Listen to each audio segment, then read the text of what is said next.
Welcome to Taxidermy Truths, where we discuss the ins and outs of not only the taxidermy process, but the influences on the hunting community as a whole. With over 25 years in the wildlife and taxidermy industry, I host open conversations with artists, experts, and industry giants. From sustainable utilization to shipping rates, we dig into the reality of the experience after the safari and hear real stories worth remembering. Hi there, my name is Douglas Cowcroft and welcome to another episode of Taxidermy Truths. It comes to this time of the year and I think after the year that's past 2023, there's a lot that we can reflect and look back on. It got me to thinking about what it is to be a taxidermist and what's in a taxidermist's year. I mean, as a professional hunter, you've got various seasons. In South Africa, you've got our main hunting season, but you also have the different times of year for wildlife. In the US, whitetail season. South Africa, the rut.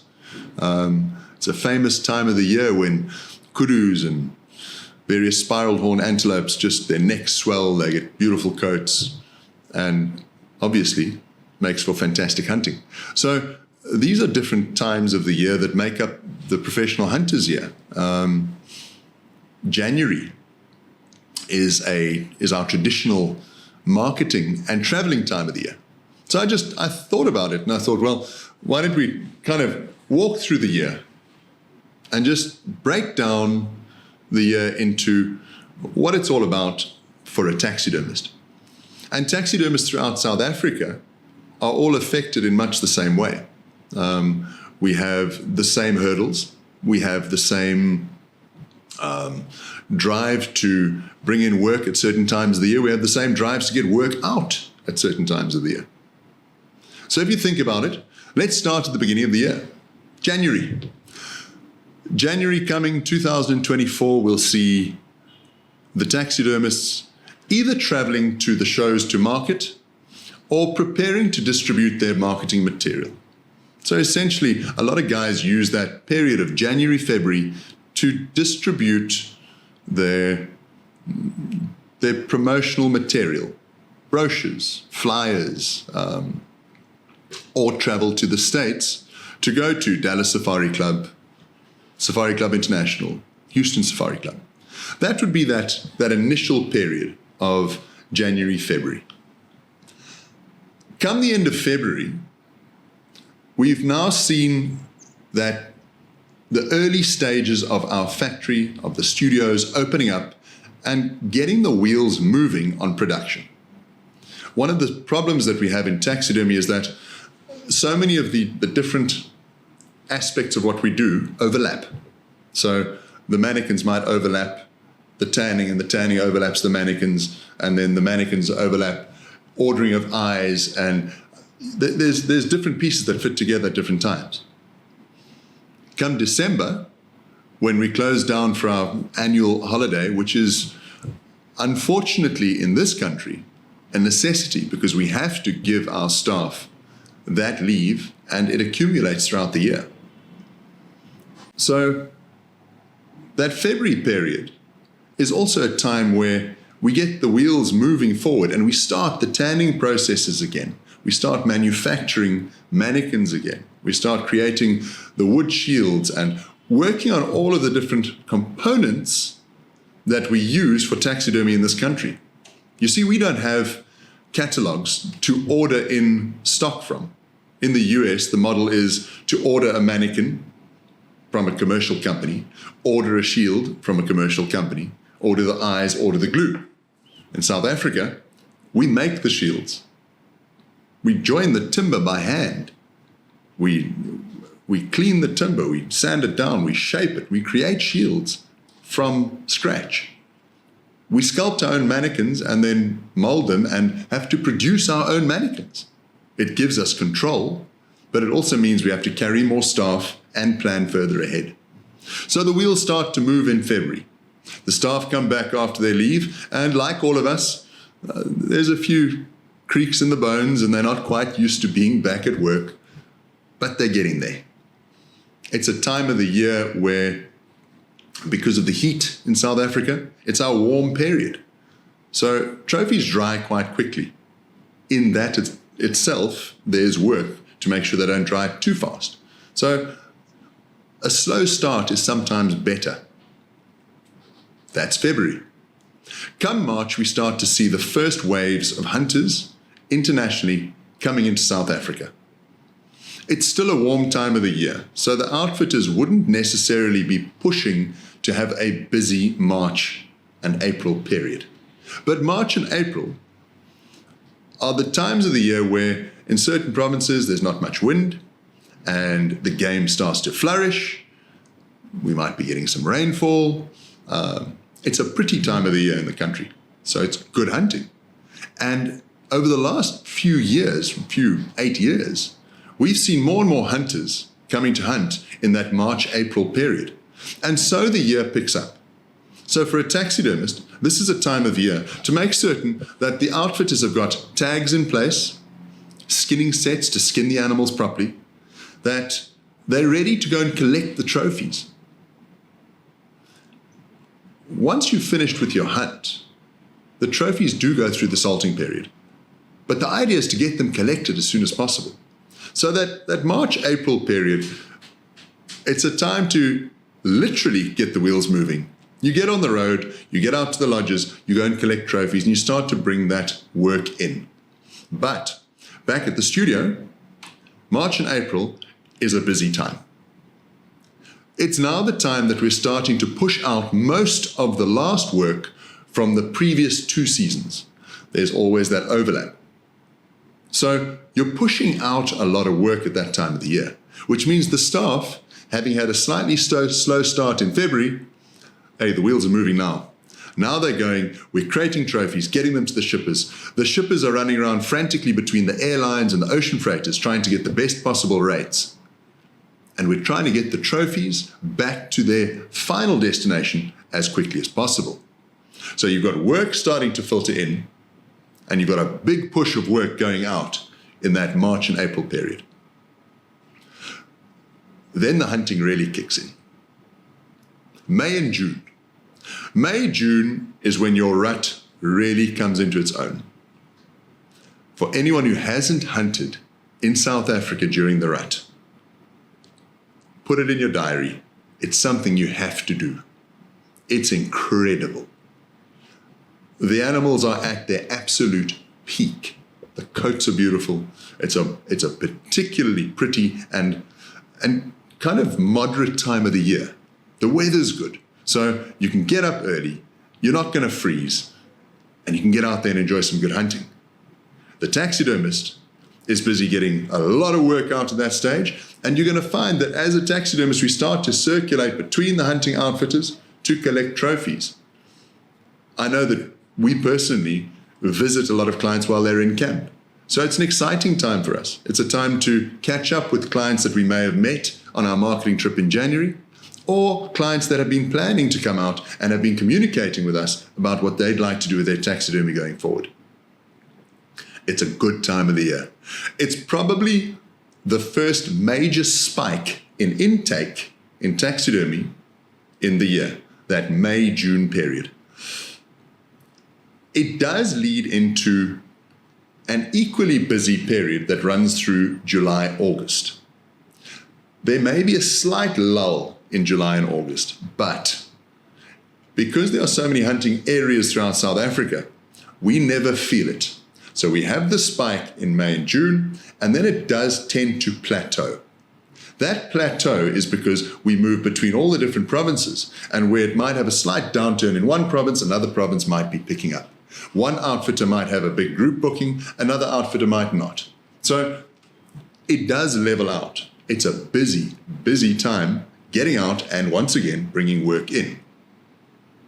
That is a challenge to every taxidermist in this country, because we bring in the bulk of the work we do between the month of May and the month of September. That's the bulk flow into the company. So it's literally a bottleneck where all the work comes in. And obviously, the goal is to get the work out. So we have a lot of people committing to their taxidermy, to their dip and pack, and we now need to get that process moving along. Meanwhile, back at the factory, the staff are now working at orders that have come in from the early season, where the folks have committed.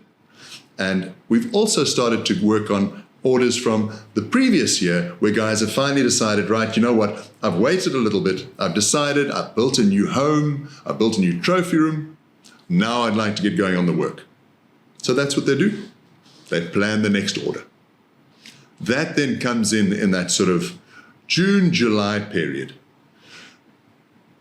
Throughout the year, taxidermists have the privilege of being involved with different safaris in different areas with different people. That's actually a challenge as well as a privilege, because the challenge is making certain that every single one of those orders follows through the system and is delivered in a timeless fashion. Work coming in, work going out. And you've got vehicles traveling throughout the country all at the same time. So that kind of July, August period, it is the plateau period. At the end of August, we do see it quieten down somewhat. I say this, but traditionally, you'll get an early season and a late season. Early seasons being we have an influx of hunters earlier in the year, late season, an influx of hunters later in the year. So that period where you're going September and the downturn in October, it's a time when we start to slow down on bringing work into the studio, but the processing rate goes up. So the artists on the floor have thoroughly warmed up. You're going to find middle of the year is when we, specifically at Splitting Image Taxidermy, where we plan larger projects. The reason for that is we want to see those larger projects completed before the close of the year. It's a juggling act, because when you have a lot of trophies coming in a short space of time, every single client is important. And we do the very best we can to try and schedule the work to get out as soon as possible. Years ago, when Splitting Image Taxidermy first started, I remember it was very easy to say the turnaround period and time will be that. As business grows and the industry's changed, it's a little bit harder to predict. Permits, they present a bit of an issue, because government departments since 2020 are not as capable of meeting their deadlines as they were previously. They don't have water, they don't have electricity. There's a lot of negatives they have to deal with. Yet, we apply and the permits do come, even if it takes a little bit longer. So we're kind of sitting at that October period. Now's a time of the year where you can feel you've worked. It's been a long year, but it's rewarding. It's the time of the year where we can see the end line just ahead of us. You've only got November and then December. So you find that the staff are upbeat. We're still in absolute creative mode, producing beautiful work. But we know that a restful time is ahead of us. A lot of the outfitters do start to quieten down around October. You do get a couple of late hunts, but on the whole, the majority of work that is processed in the taxidermy industry is brought in before the end of October. That November, December, January, February, those 4 months, you don't see a lot of intake of new work as a taxidermist. So I look back on the year and I sort of think, what could we have done differently? How can we improve for the year ahead? But as a taxidermist, there are still certain times of the year where the same thing happens again and again. And it's actually quite pleasant to have something that's familiar, that we know is going to happen. And we know that February's going to be a time of the year where the guys are starting to get the momentum. We know that come June, July, August, we're going to be going hard. We're going to be traveling far and wide. It's going to be a busy time. We know that we're going to feel tired in October, but elated, happy. because we've created beautiful work. It's a timeline that repeats itself, and then we add new pictures in every year. We add new stories in. This is what makes being a taxidermist such an interesting and it's a privileged position to be in. We share the adventures and the journeys of so many people from around the world and get the opportunity to create beautiful representations of their memories through taxidermy. So a year in the life of a taxidermist, it's a special place to be. I've been asked many, many times, what would you do differently? I wouldn't change the past because it's done. But I'd certainly look to the future and say, how can we enrich people more? How can we share our love of wildlife and the good that hunting does as an industry? How can we share that with people? We get a year to try and achieve these goals.